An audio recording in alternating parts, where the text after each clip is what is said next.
Yan. So yan, padala po yan ng sponsor. Yung pera, yan ba ipamimigay sa ating mga tutulungan.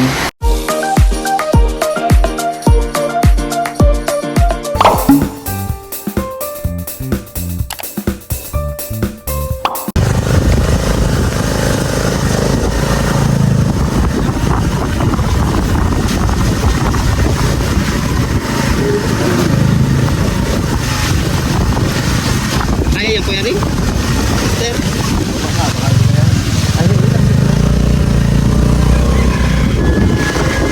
Ay, kaya pala.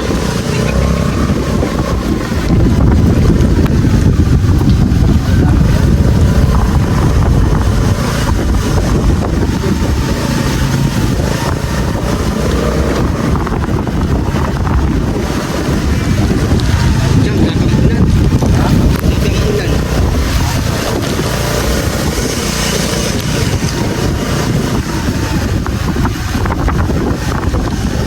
Bagyo na yata ito. Bagyo.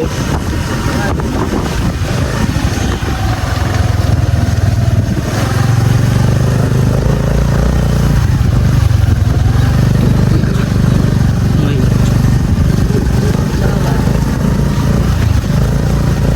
At masiminto na ito, Charot. Masiminto na dapat eh.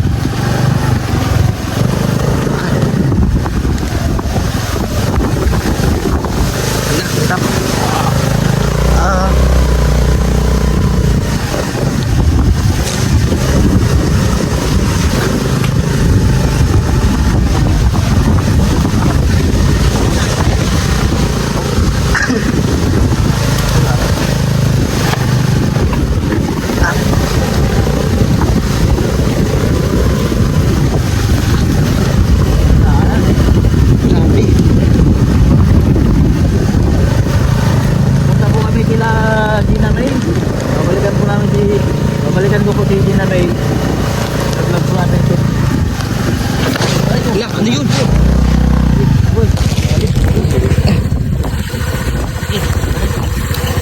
Sige. Yung doon, hilahin mo doon. Saan? Dito. Ito? Sige.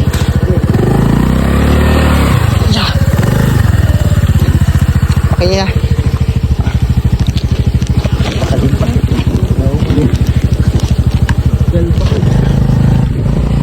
Grabe.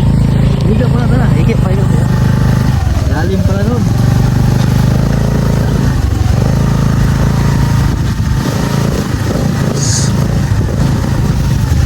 Dala po natin ang bigas si Gina May.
Nagdala po kami ng bigas po kala Gina May. So nandito yung mga bata.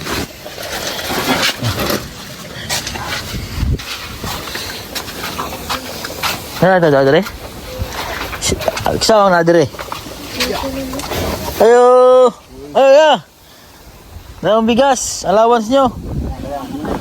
Uy! Pumutang ko sila. Kumakain po sila oh. Ngayon na bigas. Ano ulam? Tuyo. Ha? Tuyo. Tuyo. At sili. Damit basic ko. Damit Gerald. Ah, trabaho kay Lolok? Ha? Nagbabagyo ano? Saan ka ba nag-construction ngayon? Kay ano? Kay Purman Nil. Wala. Kasada kasi. Ah, karsada. Ay, hindi nga makapagtrabaho. Hindi nga makapagtrabaho pag karsada. Kumakain po sila. Hindi na may. Ang ulam nila ay tuyo. Tuyo, ang ulam. Busog ka na din na may. Ano, hindi pa pumasok? Hindi na pumasok? Hindi na may? Kay Lolok, pumasok ba siya? Hindi na. Nakabili ba kayo kay Lolok ng ano? Ng maulam. Ha? Ano nabili na ulam? Isda. Yung utang mo, nabayaran mo. Tingnan mo na. Ha? Nabayaran mo na yung utang mo doon. Ito naman, ano? Ulan nga, oh. Goday nga tit. Ulan. Ngayon po, nag-uulan. Malakas po ang ulan ngayon dito. Oh. Tapos natulo ba yung bubong yun? Natulo nga, oh. Ha? Oo, natulo ay. Pag sobrang lakas ng ulan. Basa ata yung mga damit nyo doon, kay Lolok, oh. Doon ay, sa may ano. Basa na yan? Basa yata siguro. Ha? Ano yan? Hindi namin naging gamit yan. Ano yung tinambak lang dyan? Yung kasamahan namin yan. Kay ano kay Mayroon ba? Unyok. Unyok. Unyok yun. Gusto mo makain sa Jollibee, Ate Janame? Ha? Nainis mo na ang Jollibee? Nakakain ka na ba doon sa Jollibee? Nakapunta ka na ba sa Jollibee? Ha? Nakapunta na. Ikaw kasama? Sinong kasama natin noon? Si kuya mo kasama noon? Hindi ka ba nakasama noon, Janame? Hindi. Ang Jollibee? Ha? Ah, si John Lee. Si John Lee yung nakasama natin noon. Dalawa lang ba kayo noon? Oo nga, dalawa. Pero si Gina May, nakakain na ng Jollibee yan. Di ba nadalhan na kita ng Jollibee? Ano na? Pero gusto mo makapunta sa Jollibee? Tawan yan. Ganda ba ito? Abutan ko po sila, ano, kumakain po sila. Ulam po nila yan, no? Tuyo. At saka mantika. Tuyo lang. Wala bang mga gulay-gulay dyan kay Lolok? Magtanim ka ng mga gulay-gulay dyan, no? Sa baba, ha? Ay, mga tanim mo na yan? Hindi. Mamigay man yun. Ayan pala sa baba mo. Tanim na rin. Ayun, may mga papaya naman, oh. Mga gulay. Ayan, oh. Sa baba. Ay, may mga malunggay ka palang tanim, eh. Tanim na rin. Mga mais. Pero may tanim ka rin dyan. Ba't hindi ka nagtanim? Kanila man yan. Ha? Kanila. Kanila. Bawal magtanim dyan? Pwede. Oh, magtanim ka dyan ng mga lugbati. May-ari na. Ah, may pisto, may nakapisto na. Puro na yan, mabaro. Oo, sa kanilang pisto na. E bali ito sa inyo, dito lang. Pinapagtari ka ng bahay. Eh, may papaya eh. Yung papaya niyan, sino may-ari niyan? Ay, para sa lahat yan. Ah, para sa lahat. Yung nakasama mo sila yung tanggat. Ay, nandoon pa sa Manila. Magbalik yun dito. Ha? Anong gusto mo pa sa lubong noon? Ha? Labi. Ha? Labi. Jollibee. Yun ang gusto mo pa sa lubong. Ha? Anong gusto mo pa sa lubong? Gusto mo makapunta sa Jollibee? Ha? Ito man ang bigas. Oh, dala ko sa inyo yung bigas. Ay, may bigas. Marami-rami na yan. Tagal rin na maubos. Ilang ano ba kay Lolok? Ilang buwan niya na ubo? Ilang linggo? Yung ganyan. Kasi tatlo lang kayo. May buwan din yan. Naubos? Isang buwan? Iwagit sa buwan. Matagal din ano. Si Kuya nagsayang ng kanin. Ilang beses ba kayo nagasayang sa araw? 3 kilo. 3? Tanghali. Pagsaing. Paano pala pag magtatrabaho ka? Pumapasok ko sa construction. Si Gerald Musay. Ah, si Gerald ang nag-saing. Siya yung naasahan mo. Marunong na magsayang yan eh. Marunong magsaing. Ay, yung ulam nila. Ay, bibili na na. Pag Bili na lang. Iniiwanan mo na lang. uwi, pag uwi. Oo. Ako na magluluto ng ulam. Marami palang magulay-gulay dyan, no? Yung mga Wala akong kaya. Boso, wala rin puso. puso ng saging. Mga dyan sa ilog, maraming dyan, tawag doon. Kangkong, Kangkong at gabi. gabi. Sarap yung gataan. Hindi may bumaha. Ha? Pag mga wala na yan. Naanod na lahat, ano? Pero pag summer, madaming magugulay dyan. Ngayon, maraming labong ngayon. Anong kulang? Labong at saka pako. Pako, alam yung pako. Meron din mo pa yan. Marami din nanguha. Ay, marami din ang umuha. Yung pako. Hindi nga, taga-baba nanguha rin din. Oo, yung mga daga doon sa kabila. Umuha din. Wala mga isda dyan na nangawil sa ilog. Wala. Wala dyan, oh. Walang ganang isda dyan. Oh. Halos, Mm. halos may ano yan dyan eh. May. Araw-araw. Ay, nangingilaw. Ay, ngayon, may hindi. Malabo man tubig. May chinilas ba kayong dalawa? Ha? Ay. Binilahan mo? Oh, buti naman. Binilahan pala kayo ni Papa mo ng chinilas. Buti na bilang po siya ng chinilas. Saan mo ito binili ko ng chinilas? Doon sa labasan? Saan kayo umuha ng tubig na mainom? Baba.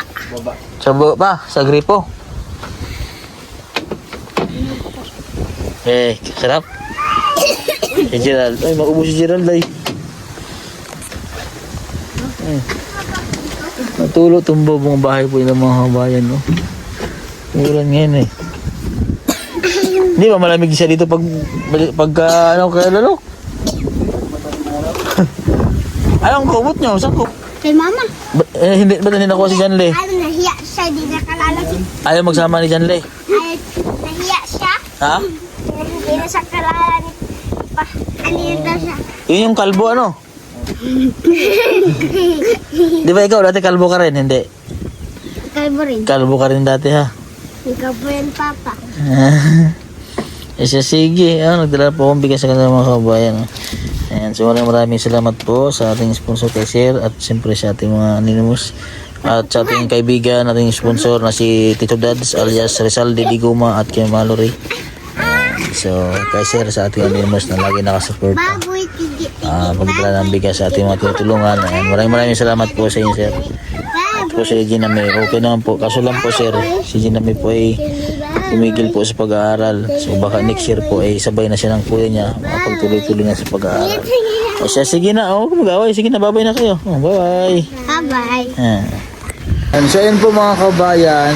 So kanina po habang nagbablog po ako, papunta po sa Sampaga, doon sa natulungan po namin ni Coach, ay nalaglag po yung aking wallet na may nandun po yung ATM ko, tapos lisensya ko, tapos may kunting pera po, yun po yung barya dun sa napamili kong bigas, dun sila Gina May.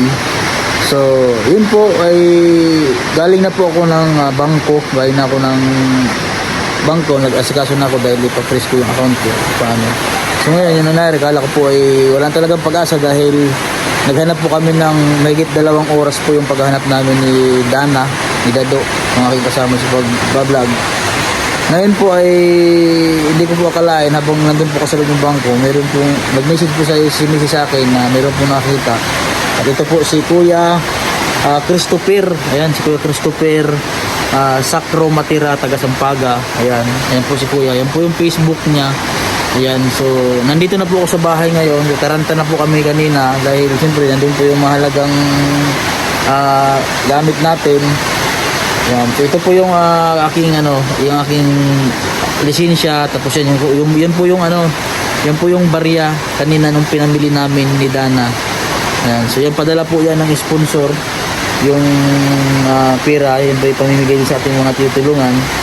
Ayan, so hindi ko po akalain na siyempre, nandun yung ATM natin, tapos may pera, na mayroon po palang mga taong ganun talaga na mabubuting loob. Ayan. So maraming salamat po sa iyo, Kuya Christopher sa Cromatira. Ayan, napakabuti niyo po. Ayan, so ngayon malakas ng ulan. So pupuntahan ko po ngayon sila sa bahay po nila Kuya Mac, nila Kuya Christopher, dahil hindi ko po siya maad eh. So, ano naman po si Mrs. Siguro kilala naman po siya doon. Ayan, so pupunta po tayo, so hanapin po natin yung bahay nila. Ayan, so hanapin ko kung saan po sila nakatira mga kabayan. Ayan, so dito na po ako sa bahay, sobrang lakas po ng ulan. Ayan. So let's go, samahan niyo po ako. Ayan, so pupuntahan na po namin si Kuya Christopher po, yung nakapulot po ng aking wallet. Ay, kami lagi nag-deliver sa Kalatagan. Barangay Dito sa Barangay 4, Kuya Alex. Opo. Kasi yung naka-address sa aking lisensya, Kalatagan. Oo. Ang napangasawa ko, taga Himalas. Di lang himalat dyan. Opo. Galing po ako din meron po akong tinulungan. Di yan sa Kaya. Meron po akong binablog dyan, tinutulungan. Vlogger kayo? Vlogger po ako. Kaya, Anong gagawin ng vlogger? bablog po ako, charity vlogger po ako. Kaya yung binibili ko pong bigas dyan sa inyo, binibigay ko po doon. Yung binili ko pong bigas, doon ko binigay sa tinutulungan ko. Ngayon, yung wallet nalaglag. Galing na po ako doon sa pinaayos ko po yung account. Buti nagtawag si Mrs. Mawa yung amo namin sa Kalatagan. Opo. Dahil naka-address nga Kalatagan. Oo. Pinadala namin sa dito. Opo.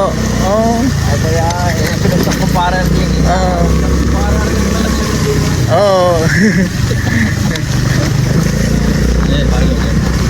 Baka dito po nalaglag. Doon sa... Dito na kami. Saan po kayo nalaglag? Ha? Doon pa. Sa may tubig mo. Tubig dito. Ito po yung bahay nila. Di nila po yun. Taga dito po yung nakapulot, si Kuya Christopher. Bahay natin. Kaya po. Lager pala. Kaya po si Kuya Christopher. Okay lang po na i-vlog ko kayo. Salamat Kuya Christopher. Akala ko po yung wala na galing na po ko sa bangko At Opo. Kami na daw lang tayo. Dahil bumili lang ako ng bigas at ulam at saka patokalang marami. Opo. Pagdating ko doon sa tapat sa bigas ni Kapitan, Opo. nakita kong wallet na maliit. Ay. Lampas na ako Opo. Lampas ko yung motor, pinulog ko. Yan po naka-address dyan, Kalatagan. Opo. Galing ako na isa. Kaya tayo kita Doon po ako bumili ng bigas sa kanila. Bumalik na, sabi nalaglag na ulit ako. Wala Opo. nalaglag ko isa, tapos bahay. Nakita ko po yung wallet. Nawaga kita, ano siya? Parang bumili ng bis kayo na, nalaglag na. Salamat po kayo, Christopher. God bless po sa inyo. Napakabait nyo po. Napakabuti nyo po. Yung pera sa inyo na lang po. Bigay ko. Salamat po sa inyo. Napakabuti nyo po. Kasi yung bigas po na nabili ko kila Kuya, yun po ay binibigay ko ng tulong dyan sa mga kison dyan sa taas. Yun nga, yung wallet na laglag. 2 oras kami naghanap dyan dyan sa pabalik-balik. Sabi ko, dun sa kasama ko, pag ang nakapulot ay matanda, may chance na may balik. Pero pag halimbawa mga talubata, ay depende na lang, sabi ko. Galing po ko sa bangko. Tumawag si Mrs. at ipapapress ko nga yung account. Salamat kaya Christopher. Opo. Sa akin yung misis niya. Opo. Hindi tatawagan kayo. Okay, sige. Opo. Ay sabi ko naman, medyo malayo. Kahit sa akin dun sa labas na lang. Opo. Pagkabit po ni... pinost niyo po sa Opo. Malayan. Tapos na... Tinapos niyo yung bilis ko. Opo. Tinawag dito doon. Si Kuya Christopher, matira po ang marami pong matira sa Kalatagan po. Yung anak ko. Salamat po Kuya Christopher. God bless po sa inyo kay Kuya nagsama. Salamat po Kuya Christopher. Napakabuti niyo po. Salamat po. Bait po ninyo. Dito po pala. Buti na pulot nyo po. Eh, pumunta na ako ng ano ng bangko at saka ano LTO. Opo. Opo. Opo, galing nga po ko sa bangko. Salamat po kay Christopher. Ganun po.